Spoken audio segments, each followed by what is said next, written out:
We are live. Hello, Rick. Good afternoon, Sarah.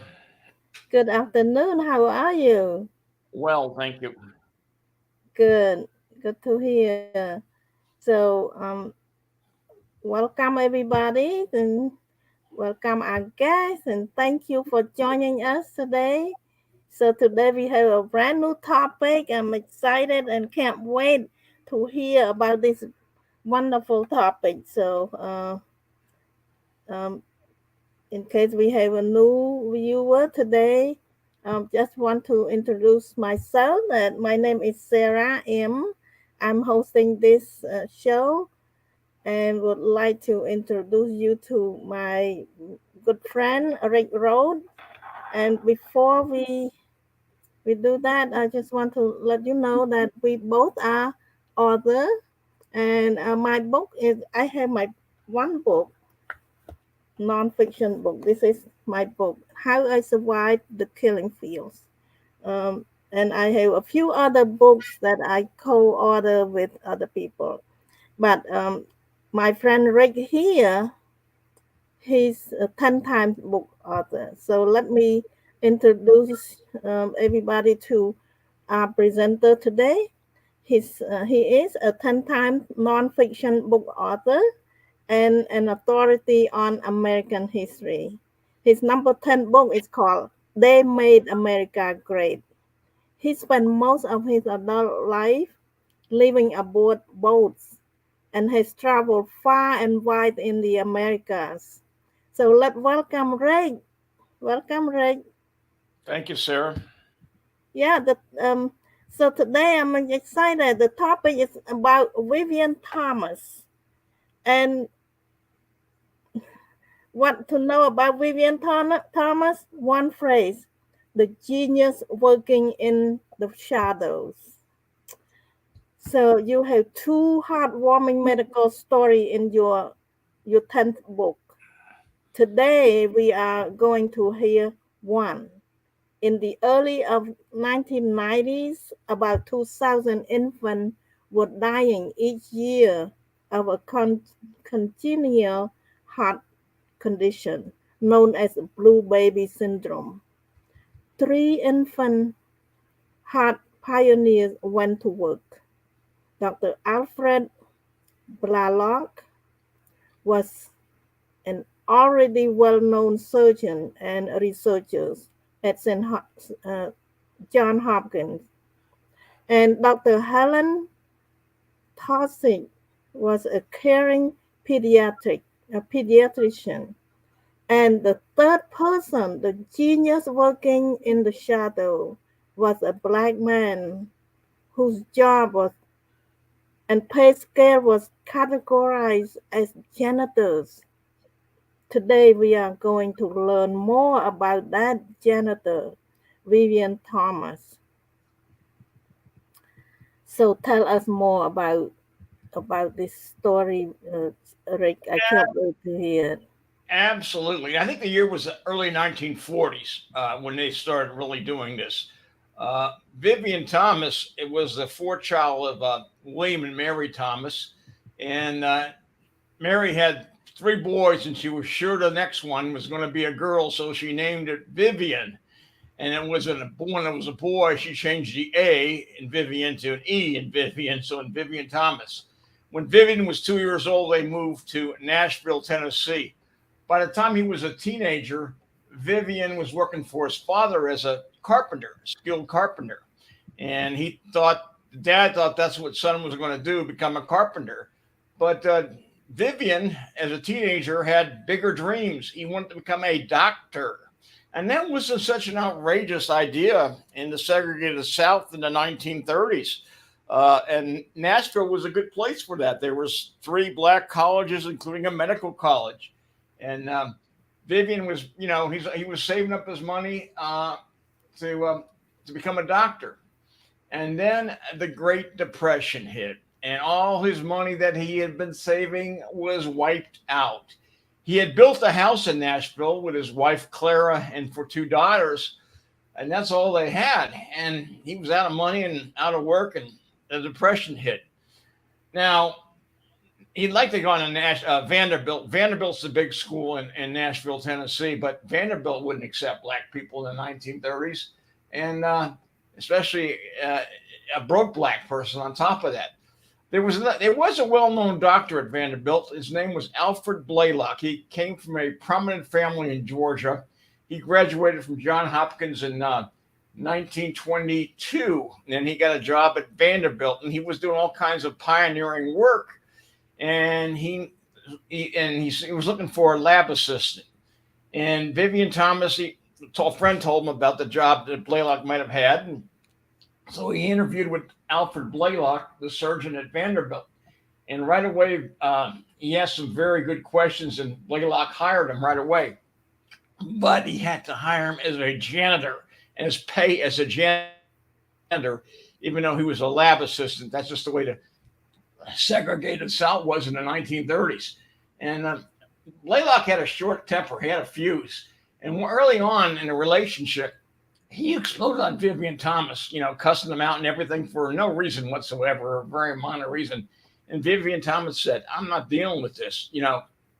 It's a matter of dignity and respect. You're not going to unload on me. I'm going to quit.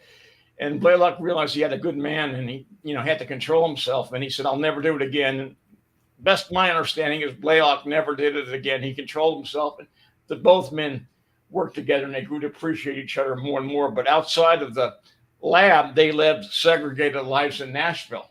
And soon, as World War II was starting, Blaylock was convinced that shock, shock's a pretty common condition, and people do die of shock. It's a contributing thing to other. If you had a car accident or other thing, you lose shock. And Blaylock was sure, and he worked with Vivien Thomas, it was caused by lack of bodily fluids. And he worked with Thomas and proved that was indeed the case. And they came up with blood plasma they used in World War II, and it saved countless soldiers' lives. So he's working with that with Vivien Thomas.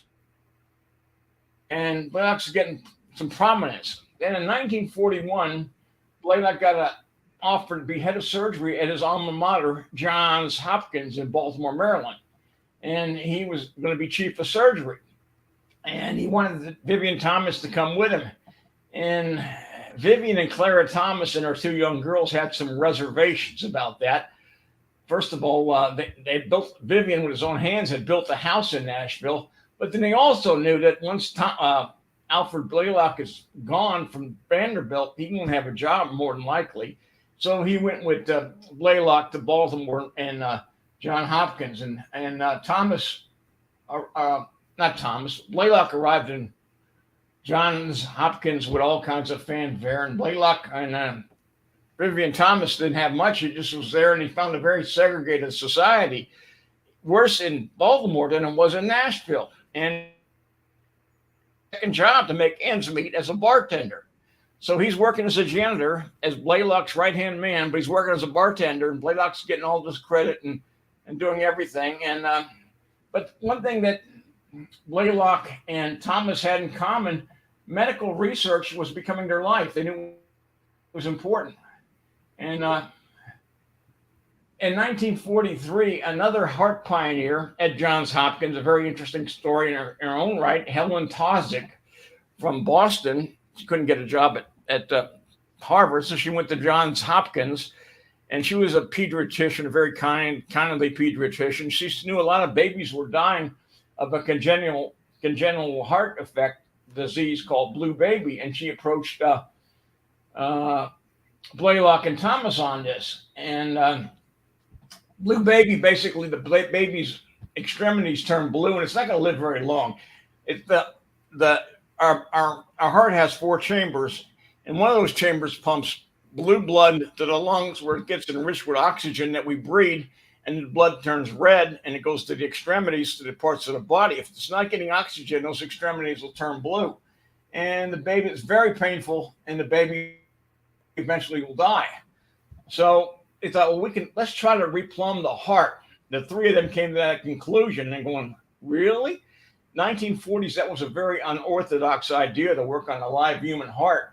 And it was not, it was like taboo. But so Vivien Thomas went to work.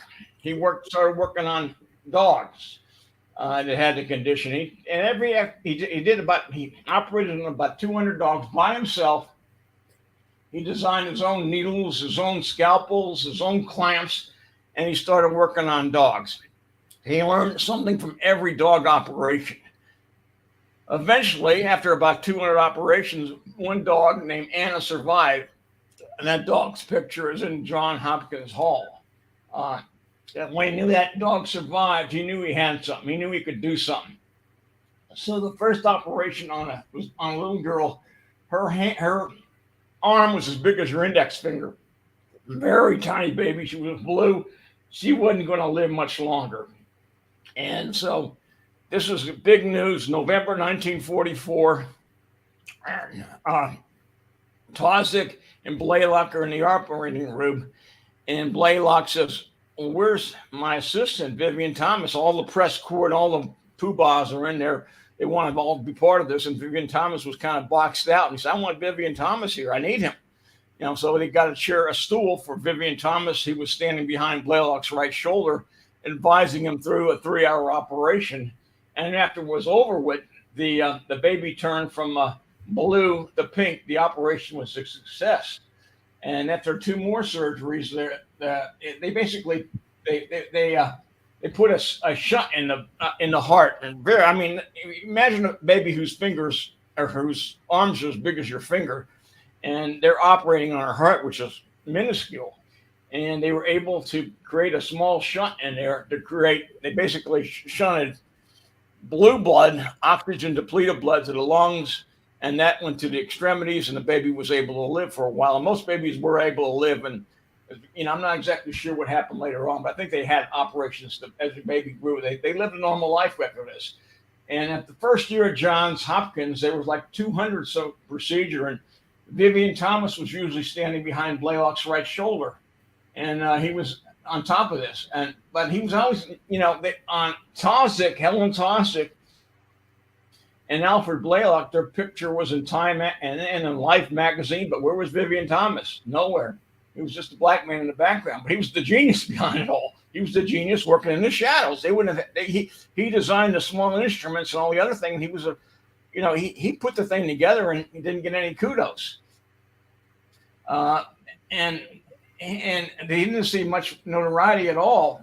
Well, after that, the 3 heart pioneers went on to work on the uh, automatic defibrillator, open heart surgery, and heart transplants, and they did all kinds of amazing things on the human heart, mostly on children's heart.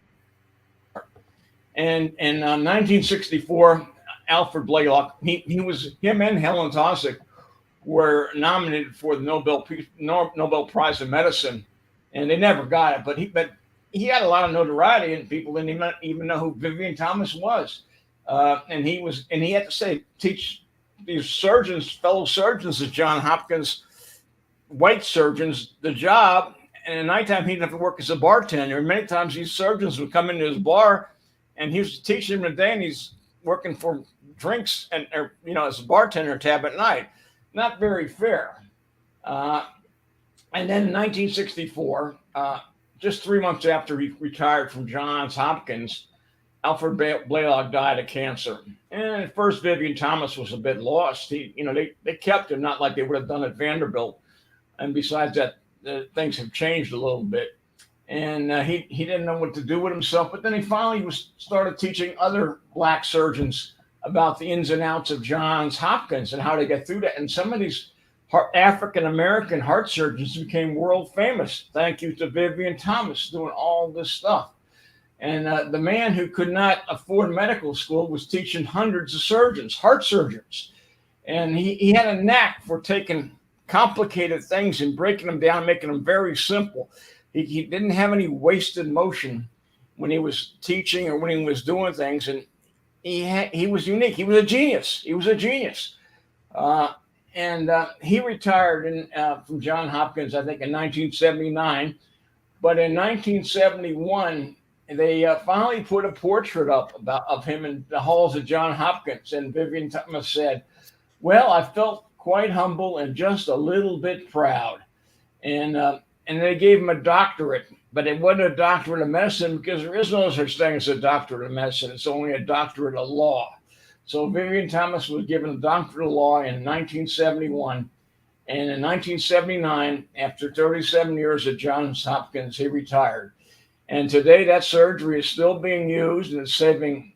I got one. I heard from anywhere from 2,000 to 4. There's different congenital heart defects, but thank you to Vivien Thomas and Blaylock and Tozek for solving this and letting a lot of people live a normal life. And today in Baltimore, in his honor, there's the Vivien Thomas Medical Arts Academy, and at Johns Hopkins, there's a School of Medicine established to increase diversity and open doors for students who otherwise might not have had the opportunity to attend medical school. So really, he was a genius working in the shadows, doing a lot of interesting things and saving a lot of babies' lives. And we know not many people now. He's getting some notoriety. His nephew's right here in St. Petersburg, Dr. Coco Eaton, and he supplied a picture of Vivien Thomas. Maybe you want to show that. Yeah, let me show the picture. There it is. That's in the credit of Coco Eaton, St. Petersburg, Florida. Dr. Coco Eden in St. Petersburg. So yeah, it showed before, but now it's not showing the Why name. is it not showing that? Well, Coco Eaton gave me permission to use that picture of Vivien Thomas. Yeah. So okay, hold on. I have a little bit of technical issue here. If I There we okay, are. There we there. are. Yeah, awesome. Great. Thank you. Yeah. Okay. I. That was probably in the 1980s or maybe 1970s. He's one of his lab coat, but I think by then he realized this is the janitor, the genius in the shadow, who's a lot more than a janitor. And too bad he didn't get a chance to go to medical school. So it's a great story. It's a great one of the two medical stories I have, and it's a great one. So, do you have any questions for me, Sarah? I do. So tell us more about Vivian Thomas' early life as a carpenter. Well, yes, he was the fourth son of William and Mary Thomas, and he was a good carpenter. The old adage of a carpenter: measure twice and cut once. That's very apropos in medicine too, or especially in surgery, more than apropos. So he was a very good carpenter. He saved his money. His dad wanted to become a carpenter, and he said, I have bigger ideas. I want to become a doctor. I want to become a surgeon." And he lost all his money in the Great Depression, and he couldn't become a surgeon. And a lot of people took it in the year in the Great Depression. So his skills as a carpenter were definitely they built on being a surgeon later on. So it was a good stepping stone. Mm, I see. Okay, question number two. Tell us a little bit about Dr. Helen Tossick. Not, she had her own challenges too and overcame them. Helen Tosick, she lost her hearing as a child, and then she wanted to go to Harvard, and Harvard would not graduate her. So why won't she was from the Boston area, and Harvard said, "Well, I'm not going to go there." And John Hopkins, as you know, prejudiced as they were in the 1940s, they were better in some other places. As a woman, and she became a pediatrician, and she noticed a lot of children's hearts. A lot of babies were dying of blue baby disease or blue baby syndrome, and she was a pediatrician, and she couldn't hear, and she put her finger on the heart, and she could tell the heartbeat. She could do a lot with her senses of fingers, and I think I failed to mention that Vivien Thomas, when the three of them got together at Johns Hopkins in the early 1940s, Vivien Thomas went to the pathology thing and he started looking at blue babies' hearts that were, and in pathology, and he saw there were four defects. And he and Thomas and Towsick, or Thomas, Blaylock, and Towsick worked together, and Vivien Thomas was doing all the legwork. He operated on the dock. So she herself was a pioneer, being a woman, a pediatrician in heart surgeries in the early 1940s. And she lived to be I think she died a couple years after, a year after Vivian. But she was quite a pioneer in her own right.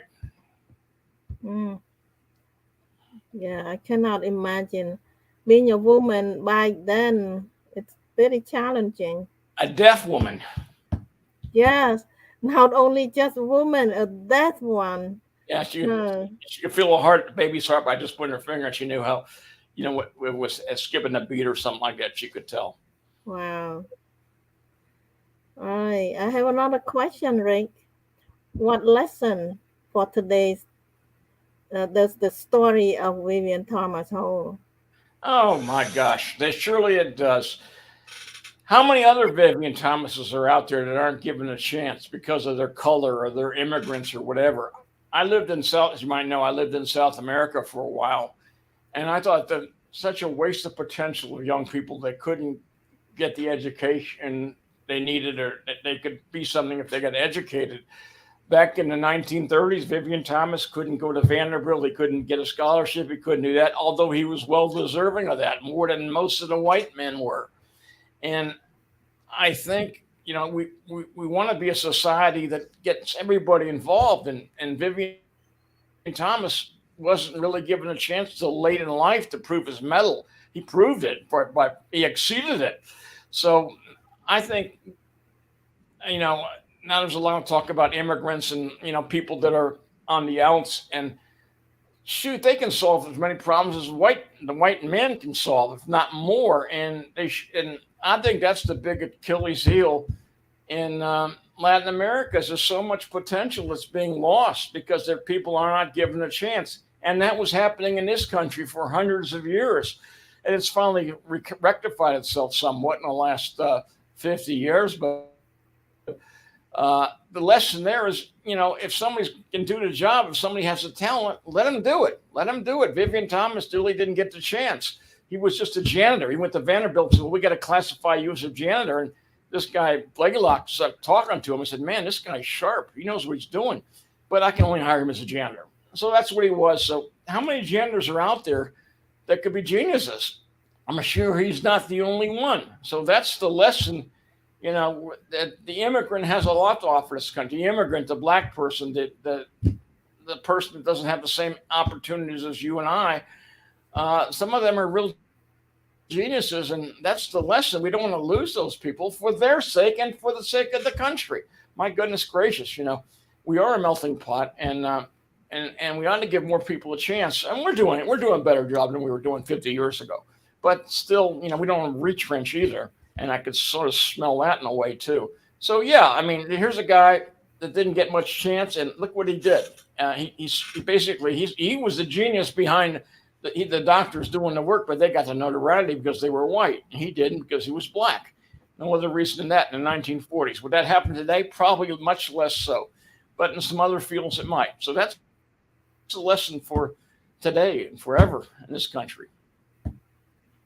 Yeah, I agree with you. So, well, we everybody, if you have any question, please feel free to put in the question box in the place where you can type a question. We can see your question. So I want to show the banner about our discussion today.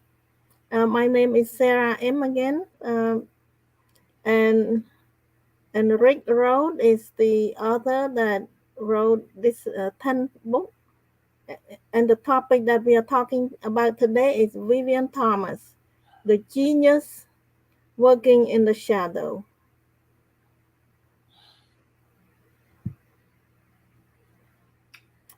And I'm going to post the the website for Rick In Rhodes. in 2 weeks, I'm trying to read a bunch of books on John McCain and talk about somebody you have to be moved on, dead and gone. So John McCain, I think I'm going to try to talk about. I'm going to read a couple of books in the next 2 weeks and talk about John McCain in 2 weeks. He's a great man. Yeah. Okay. Both of our website is on the screen. Um, Everybody, if you have any question or you want to reach out to us, you can go to our website. My website is sarahim.com, and Rick's website is rickrhodes.com. Rickrhodes.com. So let me take all my website and Rick's website. Sorry, I thought I'd take it off. Okay. Hmm. All right. Well, we make it. We make it, and we hear a wonderful story about Vivian Thomas. And thank you for bringing the shadow into the light. Yeah, The man in working in the shadow, and it's good to bring him to the light. And so, okay, we have a comment. Let's see. Comment, enjoy the talk. So Keith Rhodes said he enjoyed the talk. Thank you, Keith. Thank you for letting us know. We appreciate you. So the next our next talk will be May 3rd. yeah. First Wednesday in May, whatever that is, and it'll Yeah, probably be John McCain. yeah, May 3rd. At the same time at 4 o'clock. Um, well, if no more question, we are going to wrap it up. And we appreciate you again. And thank you so much, Rick, for study, for reading and researching this, and with all the pertinent information. We appreciate you so much. So, Thank you, sir. until next time, have a wonderful week.